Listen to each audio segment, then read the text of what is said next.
The Songhai Empire started in the city of Gao, in the Sahara Desert, sometime in the 9th century CE. Its location, between several kingdoms and along the river Niger, allowed it to become an important trade hub.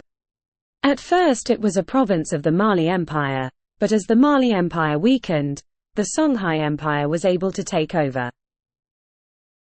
Its wealth came mostly from trade in salt, gold and slaves. Kings such as Sunni Ali, and Askia Muhammad, grew the army, and created a navy. This allowed it to conquer even more land than the Mali and Ghana empires.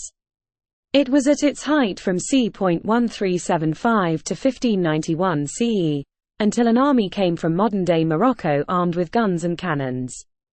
They stood no chance against these weapons and the empire was destroyed. Sunni Ali became the king in 1464 CE. It was Sunni Ali that formed a professional army, with a navy of war canoes and a cavalry force. He led many military campaigns to expand the empire, including the capture of Timbuktu. He also captured the city of Jen, which he supposedly laid siege to for 7 years, 7 months and 7 days. He then married the Queen of Jen to increase his power. Though he included people from many different backgrounds in his empire, some did not like him as he wasn't a very strict Muslim and let people continue following their own religions. His successor was Askia Muhammad, who defeated Sunni Ali's son. Muhammad made sure that when he came to power, he went on a Hajj to Mecca, to show his Muslim faith.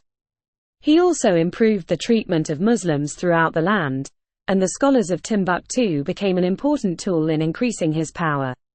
He further expanded the empire, through military campaigns, capturing land to the south and east. The empire eventually started to fall apart due to short-lived kings and civil war. This weakened the empire, and eventually an army was sent to conquer them. Near the delta of the river Niger was the Kingdom of Benin, in the modern-day country of Nigeria. The first kings date from the 13th century CE, however, the history of the Kingdom of Benin goes back to at least the 10th century CE.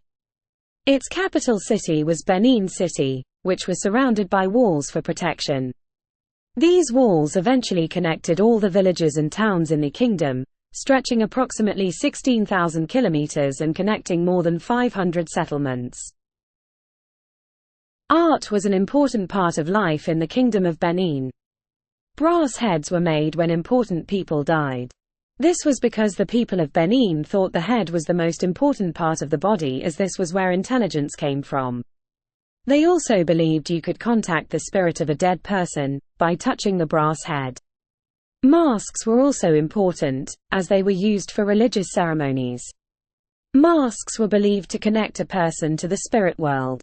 They also believed that spirits watched over them, to make sure they behaved. By the 1800s, the Kingdom of Benin started to weaken and Britain wanted to take over, and get access to its raw materials. However, the Oba, king, at the time, tried to ignore the British and stop trading with them. In 1897, some British government officials tried to visit Benin City. They were told they couldn't visit due to a religious ceremony, however, they showed up anyway. When some warriors from the Kingdom of Benin tried to force them to leave, a few of the officials were killed. This led to the British sending an army to conquer the city. They burnt the city to the ground and made the Kingdom of Benin part of the British Empire, calling it British Nigeria.